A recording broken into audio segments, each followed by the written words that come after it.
Olá, bem-vindos ao Simples Vinho para mais um episódio da série Pode Perguntar. Fabiana, boa tarde. Comecei meu curso de vinhos na ABS e menina, tô apavorada. O conteúdo que aprendi com seus podcasts foi ótimo, mas não tenho, acho que 1% da condição da galera para comprar vinho bom e viajar. Então, na parte aromática, tô com dificuldade. Você me indicaria uma roda de aromas? Essa foi a Letícia Del Rio me perguntando pelo Instagram e eu quero aproveitar este episódio para responder a mais uma pergunta que eu já respondi pessoalmente. A primeira pessoa que me perguntou foi o Marcos Sanches, um querido que já apareceu por aqui antes, mas vivem me repetindo essa pergunta, então eu vejo que ela é bem recorrente e eu queria deixar registrado aqui. Fabi, tô pensando em comprar um daqueles kits de aroma. Você acha que vale a pena?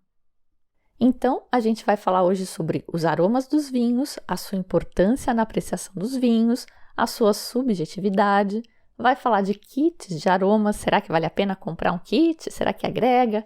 Vai falar sobre as notas de degustação que descrevem um vinho com 572 aromas e, para variar, a gente vai falar mal do Robert Parker. Mal não, é feio falar mal dos outros. A gente vai só colocar as coisas um pouco em perspectiva. O episódio de hoje conta com o apoio da For You Wine, a sua curadoria de vinhos, e dos padrinhos e madrinhas do Simples Vinho. Para se tornar um padrinho, acesse simplesvinho.com/apoie. Os aromas. Sonho de todo enófilo é aproximar o nariz de uma taça de vinho e recitar com facilidade todos os aromas ali percebidos. Muitos aromas de preferência. Quanto mais, melhor, certo? Errado. O sonho pode até ser esse, mas não deveria. Os enófilos costumam conhecer bem, em teoria, as fases de uma degustação profissional de vinhos. A análise visual, olfativa, gustativa e uma avaliação final. Todas as etapas são importantes na apreciação do vinho, mas a que costuma tomar mais tempo dos dedicados degustadores é a descrição dos aromas percebidos em cada taça. Ironicamente, essa é justamente a fase mais pessoal da degustação. Ou não? Diferentemente de outros parâmetros dos vinhos que podem ser objetivamente medidos, como acidez, teor alcoólico, taninos, gliceróis, os aromas são percepções individuais. Não há ameixas no vinho, mas esse é um aroma frequentemente associado aos vinhos Malbec. Da mesma forma, nenhuma gota de suco de abacaxi é adicionada ao vinho Chardonnay. Ainda assim, raras são as vezes em que não penso em abacaxi ao degustar um Chardonnay argentino. Essa é a forma como eu percebo os aromas de abacaxi num Chardonnay. O abacaxi e a ameixa não estão no vinho, mas no meu esforço para descrever a sensação que o vinho me provoca, eu preciso recorrer a essas associações paralelas. E há vários problemas com essas associações, mas antes de falar dos problemas, eu preciso comentar que esses aromas dos vinhos são resultado principalmente da ação das leveduras durante a fermentação, processos de vinificação, como o suli e a utilização de barricas, e a oxidação, que é o envelhecimento do vinho na garrafa. O pessoal costuma classificar esses aromas em primários, secundários e terciários, e tem um podcast sobre isso lá nos primórdios do Simples Vinho, que pode valer a pena revisitar se você não lembrar bem dessa história. É o SV03. Aprecie vinhos como um profissional. Tangenciando esse assunto também, um dos meus episódios preferidos de todos os tempos, o SV107. Saccharomyces, sua linda. Voltando então a falar do problema das associações e o telefone sem fio que acontece no seu cérebro para você dar nome aos aromas que você sente. Por serem totalmente pessoais, as associações que eu farei dependerão de uma infinidade de pequenos detalhes pessoais meus. Vocabulário, cultura e experiências definirão as associações feitas por mim. Até mesmo acontecimentos recentes podem interferir, uma vez que a nomeação de um aroma específico depende da associação da sensação percebida com a lembrança de alguma coisa real que está guardada na minha memória. Assim, frutas, fatos e objetos que estejam na minha memória recente tendem a ser mais prontamente lembrados. Similarmente, quaisquer sugestões externas afetarão fortemente as associações que eu farei. Faça o teste. Peça que seus amigos identifiquem o aroma de queijo gorgonzola às cegas. Você pode embrulhar num papel toalha, por exemplo. Para uma parte deles, apresente a amostra com uma careta e anote quantos acabarão associando o aroma a coisas fedorentas como vômito ou chulé, em vez de associar com o saboroso, famoso e caro queijo mofado. Esse é o poder da sugestão e do contexto. Eu sei que o tema hoje são os aromas, mas eu queria aproveitar a ocasião e fazer uma analogia com um outro sentido que talvez pareça mais objetivo para a gente, a visão. Desiree Whitmore inicia o seu workshop para educadores ensinando-os a encontrar o seu ponto cego físico. Todas as pessoas que enxergam têm um ponto cego, que é onde o nervo óptico se liga ao olho para levar os sinais captados pela retina para o nosso cérebro. A parte técnica e teórica dessa coisa toda eu acho muito legal, mas não convém ficar falando aqui. O que eu queria comentar é que nesse ponto cego, e que você pode aprender a identificar o seu ouvindo o podcast da Desiree, que eu vou deixar indicado no post deste episódio lá no site, no seu ponto cego você não enxerga de fato. Você faz o experimento com um fundo branco, então você não percebe a diferença, mas quando você faz ele com um fundo estampado, que no caso dela é uma paisagem, o seu cérebro preenche a parte que está faltando, o seu ponto cego, ele preenche com essa paisagem, uma prolongação da paisagem. Falando de outra forma, o seu cérebro inventa alguma coisa para preencher uma lacuna. Os mágicos, nos seus truques, usam muito esta habilidade que o nosso cérebro tem de preencher lacunas, que é uma coisa boa, na verdade, é uma habilidade essencial para garantir a nossa sobrevivência. A Desiree usa esse experimento para demonstrar o que ela chama de ponto cego social.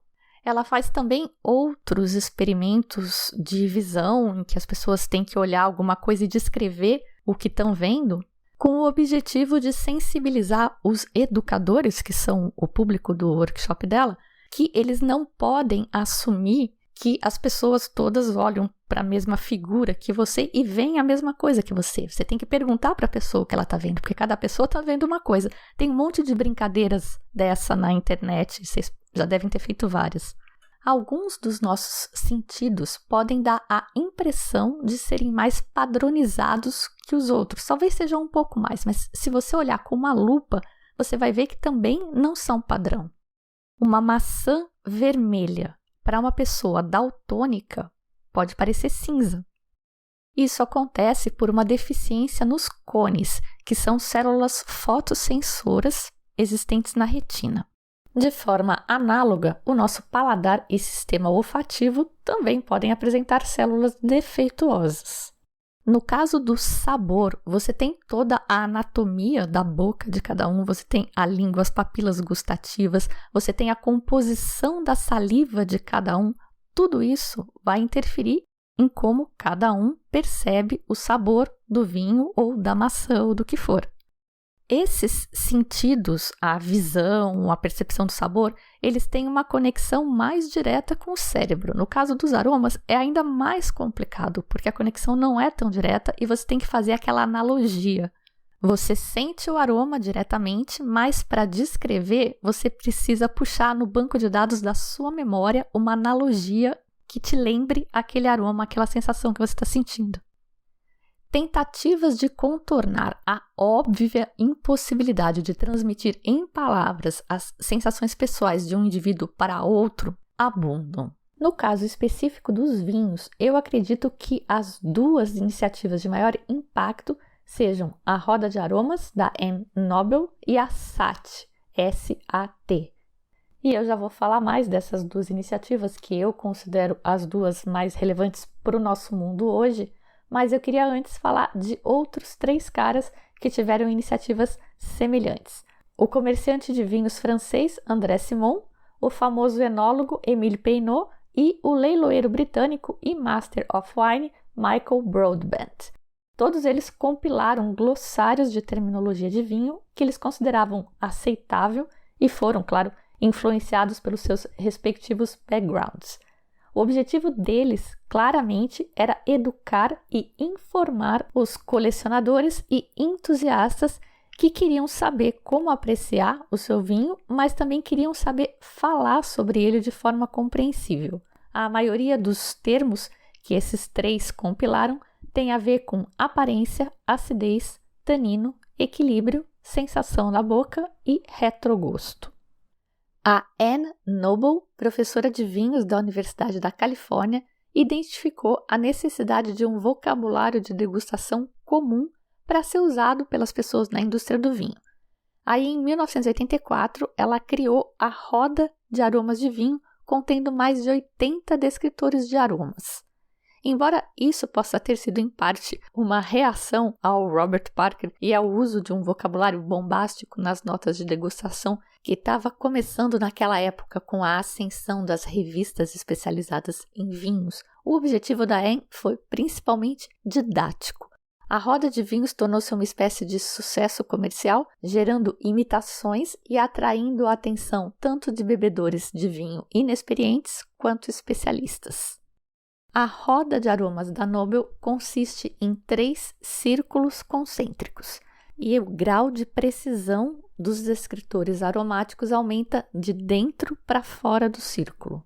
O círculo mais interno e mais geral tem 12 categorias de aromas: amadeirado, terroso, químico, pungente, oxidados, microbiológicos, florais, condimentados, frutados, herbáceos, nozes e caramelo. Se você cheira o seu vinho e identifica, por exemplo, algo frutado, então passa para o círculo do meio, que apresenta mais 6 possibilidades: cítrico, berries, frutas de árvore, frutas tropicais, frutas secas e outras. Se você achar que a fruta que tem no seu vinho é uma berry, aí você chega no círculo mais externo, onde as opções são groselha preta ou cassis, framboesa, morango e amora. Foi pensado como uma ferramenta didática para tanto padronizar o vocabulário como para ajudar o enófilo a encontrar vocabulário para o que ele está sentindo, mas é muitas vezes usada como um checklist e as pessoas simplesmente não são capazes de identificar tão precisamente tantos aromas. Desenvolvida sob a mesma ótica, mas com o objetivo declarado de padronizar a nomenclatura para profissionais, é a SAT, S-A-T, Systematic Approach to Tasting, que é a técnica de degustação sistemática, numa tradução livre, desenvolvida pelo WST, o Wine and Spirits Educational Trust. Apregoada em todos os cursos de formação WST, a SAT especifica e limita os aromas que podem ser encontrados no vinho. Aqueles educados segundo os preceitos do Trust devem obrigatoriamente restringir os seus achados aromáticos a essa lista pré-definida. Só que esse instituto, o WST, é inglês e, portanto, a paleta aromática permitida por ele tem sotaque britânico. Então, é aquela infinidade de berries, as berries malditas, que a gente não conhece, a maioria a gente nunca viu. E para ilustrar, eu peguei uma ficha do WST, da SAT, com os aromas em português. E eu vou falar alguns para vocês. Groselha vermelha, mirtilo vermelho, framboesa, morango, cereja vermelha, ameixa fresca, ameixa assada, groselha preta, amora, amora silvestre, mirtilo azul, cereja preta. Essas que eu falei são as categorias fruta vermelha e fruta preta do WST. E a cereja do bolo, para mim, Pear Drops, que é uma espécie de bala de leite Kids, a melhor bala que há, que só existe na Inglaterra. Por ser uma das mais renomadas formadoras de profissionais e de opinião sobre vinho no mundo, essa linguagem da SIT acaba dominando o mundo do vinho e levando brasileiros e chineses a descreverem seus vinhos com aromas de uma bala que eles nunca viram e que nada significa para os interlocutores deles, as pessoas com quem eles estão conversando, porque você vai descrever o vinho para alguém. E a maioria das pessoas não é fluente em vinhês. Enquanto isso, a riqueza da paleta aromática de cada cultura fica em terceiro plano. Felizmente, muitas vozes já vêm se pronunciando a respeito deste tema e é possível que haja mudanças em breve, mas essa é só uma parte da questão. Alguns questionam a própria utilidade da descrição de aromas do vinho, considerando que, como a gente já falou até agora, cada um sente o que sente. Se a gente pensar no vinho como uma obra de arte, seria uma obra de arte abstrata, eu imagino. E qual o sentido de tentar descrever uma obra de arte abstrata? Se você olhar o quadro Guernica, do Pablo Picasso, que nem é tão abstrato, é cubista, se você olhar para ele sem saber nada sobre ele, você vai ter uma interpretação. Se eu te explicar o contexto desse quadro, você vai ter outra interpretação, mas ainda assim a sua interpretação não vai ser a mesma que a minha. E esse é o objetivo da arte: emocionar e fazer pensar. Assim, não estaríamos, ao tentar descrever vinhos sistematicamente, através da técnica sistemática, através de um checklist, alcançando um objetivo justamente contrário ao objetivo do vinho, assassinando assim a parte de arte e metafísica que torna essa bebida tão especial? O que leva enófilos apaixonados por vinho, que deveriam estar usufruindo das emoções e sensações que a bebida traz, o que os leva a buscarem uma abordagem sistemática dos profissionais? Porque o objetivo da técnica sistemática do WST é profissional, para que o profissional possa transmitir da maneira mais objetiva possível para o consumidor o que esperar de um determinado vinho. Então, se você é um enófilo, apaixonadíssimo que seja por vinho, mas amador e não tem a pretensão de vender esse vinho para ninguém, por que você quer fazer um curso WST para padronizar a forma como você vê o vinho? E para que você quer um kit de aromas para aprender a chamar Amora Silvestre de Amora Silvestre e Pure Drops de Pure Drops, ao invés de chamar de pé de maracujá da casa da minha avó? E eu falei do pé de maracujá da casa da avó porque eu queria falar de uma mensagem que eu recebi de um ouvinte, o Aguinaldo Monteiro. Faz tempo já, foi no Dia das Mães do ano passado, de 2021, mas é bem relevante. Era uma foto de um vinho que ele tinha tomado, e aí eu perguntei o que ele tinha achado, e ele disse o seguinte, abre aspas: "Gostei bastante, achei bem equilibrado, mas estranhei os aromas.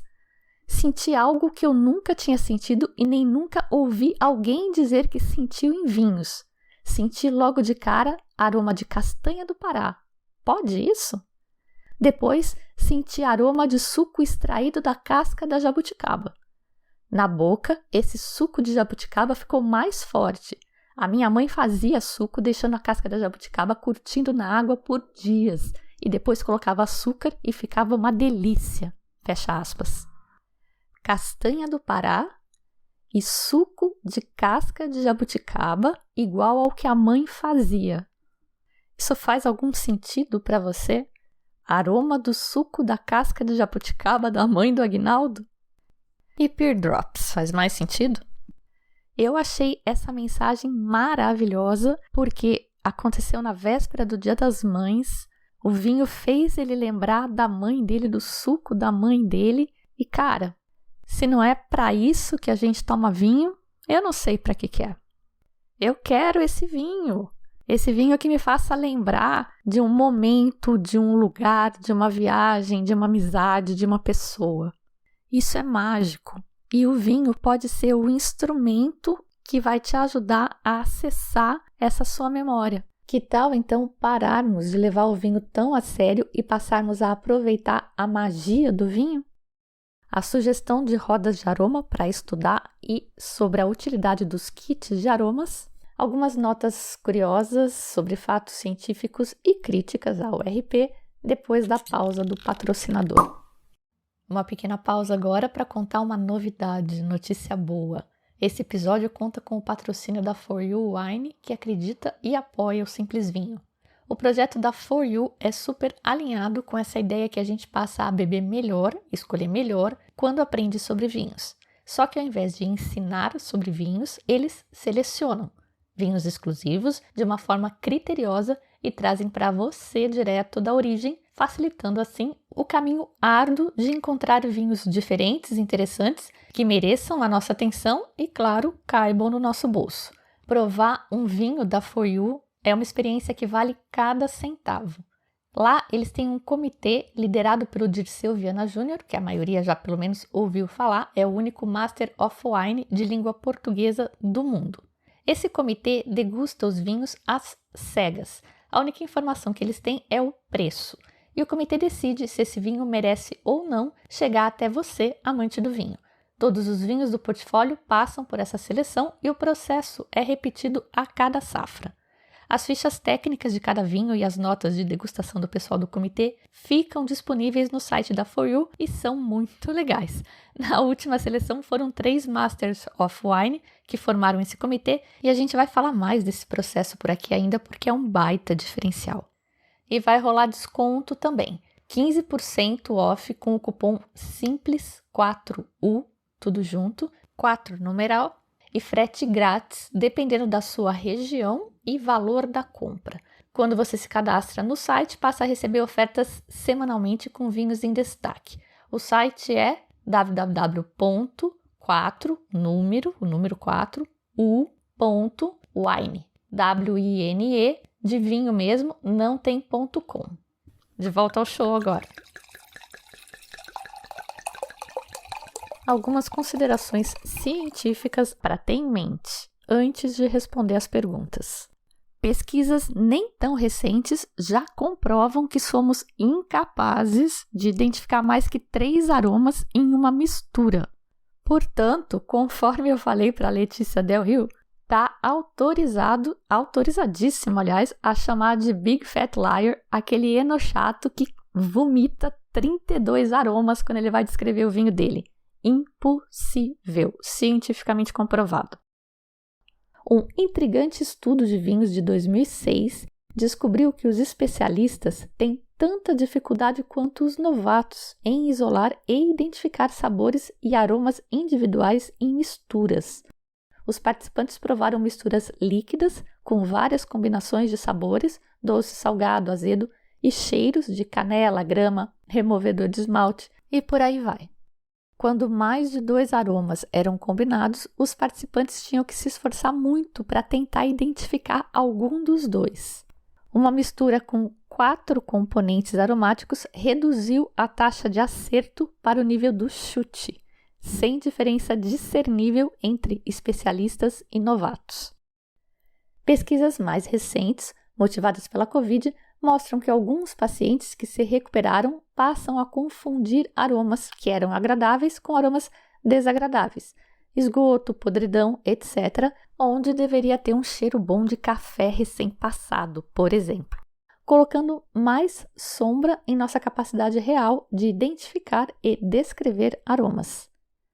O famoso enólogo Émile Peynaud considerava a autossugestão um dos piores problemas que assolam os provadores de vinho, que normalmente memorizam longas listas de descritores aromáticos aceitáveis para cada variedade de uva. E aí, ao identificar um dos aromas, o cara se convence que os outros estão lá também. É um ponto cego. Peynaud advertiu os provadores a não excederem os limites da sinceridade na utilização dessas listas, mas a confiarem mais em suas próprias impressões. Especialistas em vinho não são criaturas abençoadas com memórias olfativas e gustativas infalíveis. Um estudo holandês de 2016 sobre o papel da memória na descrição do vinho revelou que os especialistas não eram melhores do que os novatos em lembrar odores gerais, como, por exemplo, produtos de limpeza doméstica. Aí, no caso do vinho, sim, mas essa habilidade parece estar muito mais ligada ao treino do que a habilidades olfativas. Tá, mas o que o RP tem a ver com isso? Basicamente, é tudo culpa dele. Numa análise sobre a evolução do estilo das notas de degustação desde os anos 1970, o autor Andrew James afirma que o atual modismo de descrever vinhos com 487 aromas absurdamente específicos é culpa do RP e da roda de aromas da Anne. Comparando notas do Michael Broadbent e do RP, que, segundo o artigo, são os caras mais representativos das suas respectivas épocas em se falando de notas de degustação, o autor afirma que o Broadbent focava mais no estilo do vinho, taninos, corpo, acidez, que em aromas. O foco dele era a clareza. Num livro inteiro de notas de degustação do Broadbent, você vai encontrar uma meia dúzia de referências genéricas a aromas, tipo fruta vermelha ou terroso. Já no caso do RP, uma única nota de degustação de um único vinho tem mais de meia dúzia de descritores muito precisos. E essa precisão não necessariamente se traduz em informação significativa para o vinho. O autor ressalta que é interessante considerar também a possibilidade de que não é que o Parker simplesmente não gostasse de vinhos com notas vegetais, como indicavam as suas notas e avaliações, mas que ele talvez seja fisicamente incapaz de apreciar esses aromas. O especialista em vinhos Alan Young afirma que os indivíduos têm diferentes níveis de acuidade olfativa e são merósmicos, pois têm pontos cegos, olha aí de novo, em relação à percepção de certos odores. Ele próprio, o Young, por exemplo, admitia não conseguir detectar nuances de menta, noz, carvalho e pimenta, o que o desqualificavam para julgar certos tipos de vinhos tintos. Young faz uma analogia entre vinho e perfume, quando sugere também que a grande discrepância entre os aromas que os indivíduos são capazes de detectar explica a enorme variedade de perfumes. Se todos tivéssemos os mesmos sentidos olfativos, presumivelmente haveria apenas um punhado de fragrâncias no mercado. Parece haver pouca dúvida que tanto a influência das notas rebuscadas do Parker e a roda de aromas da Nobel contribuíram para o aumento da autossugestão, aquela que o Peynaud comentou, né, de você conhecer as características de uma variedade e quando você encontrar uma achar que todas estão lá. Então, o Parker e a Nobel contribuíram para o aumento dessa autossugestão nas notas de degustação de revistas. Soma-se a isso o fator comercial dessas revistas. Para que um crítico seja definitivo na sua avaliação, ele precisa convencer o leitor da sensibilidade do seu paladar. E leitores leigos são mais propensos a serem convencidos, a ficarem impressionados, se ao invés de escrever cítricos, o crítico for específico e descrever limão, lima ou toranja. Melhor ainda, casca de limão. É uma informação altamente precisa que não agrega nada além do que um simples cítrico informaria para o consumidor, mas massageia o ego do crítico e provavelmente vende vinho. Pode parecer difícil para a gente hoje entender como um único cara, o RP, acabou virando uma espécie de padrão ouro internacional para vinho. Mas o resultado está aí, como conclui o artigo do Andrew James, que eu vou deixar para vocês no post deste episódio. E uma última pitada de maldade e uma fofoquinha sobre o RP é que ele tinha tanto apreço pelo próprio nariz que ele fez um seguro para o nariz. $1 milhão. Então, será que vale a pena comprar um kit de aromas? A resposta que eu costumo dar é só se você estiver pensando em fazer uma certificação profissional tipo WST, porque as outras não exigem. E, aliás, eu nunca tive um kit de aromas. Eu conheci quando uma professora da minha escola lá no Uruguai levou, era dela o kit. Estudei no WST em Londres, na sede deles, pedi esse kit de aromas lá. Eles não têm como ferramenta de aprendizagem, ferramenta didática, eles não têm, nem eles. Na prova do WST, como é que funciona quando eu fiz? Você tem que citar 5 aromas para descrever o seu vinho. Então, se for tinto, você vai falar em fruta preta ou vermelha. Eu acho que eles não distinguem, qualquer uma tá valendo. E se for branco, você vai falar frutas de vinho branco, tropical, de caroço, fruta branca. Isso não pode misturar. Se você sentir aroma de abacaxi no vinho tinto, você finge de louco, finge que não sentiu e não escreve isso. E eu me lembro perfeitamente da minha orientadora falando de um vinho cítrico, que normalmente tem pouco aroma, mas a gente tem que falar 5. Então, sentiu lemon, que é o limão, o verde, né, o Tahiti, bota lime também, que é aquele limão amarelo. Se tem um, tem outro. O que mais que tem? Pele de laranja. Laranja não é um descritor. Acho que eles não tinham laranja lá na Inglaterra, na época que eles fizeram essa tabela. Laranja não pode, mas pele de laranja pode. O que mais que pode ter aqui? Nectarina. Nectarina é uma coisa meio sem graça, né? Então, vamos lá. Nectarina. O que mais que pode ter? Alguma coisa verde, algum mato. Maçã verde de fruta. E não consegue achar mais nada, tem que falar 5. Simples. Põe que é um vinho simples. E pronto. Não sei se todo orientador é tão pragmático assim. A minha foi e funcionou. Então, a mensagem do episódio de hoje era essa. Curta seu vinho, relaxe e deixe os vendedores de vinhos se preocuparem em falar aquelas poesias lindas para vender os vinhos deles. Uma conclusão que eu achei legal do estudo do James e que eu vou reproduzir aqui na íntegra. Embora a discussão do vinho seja necessariamente uma busca metafórica, a maioria dos escritores de notas de degustação hoje não faz uso adequado da licença poética. Em vez de ajudar os novatos a entender o caráter e os méritos de um determinado vinho por meio de comparações metafóricas abrangentes, muitos escritores oferecem apenas notas hiperbólicas, não informativas, cheias de descritores exóticos e excessivamente precisos. Esse foco no prazer sensorial por meio de descritores aromáticos e verbos de ação serve ao propósito real de estimular os leitores a se tornarem consumidores. Os estudos citados neste episódio, então, estão todos indicados no post do programa no simplesvinho.com, assim como o link para For You Wine e o cupom de desconto.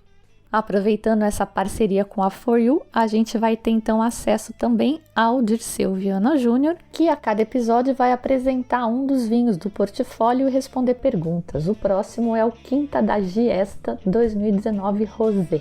E se você quiser fazer uma pergunta para o Master of Wine, é só mandar uma mensagem de voz. O telefone tem no site, no Instagram, enfim, sou bem fácil, sou facinha de ser contactada. Eu sou a Fabiana Knossaisen e vou ficando por aqui com o Simples Vinho. Tchim, tchim!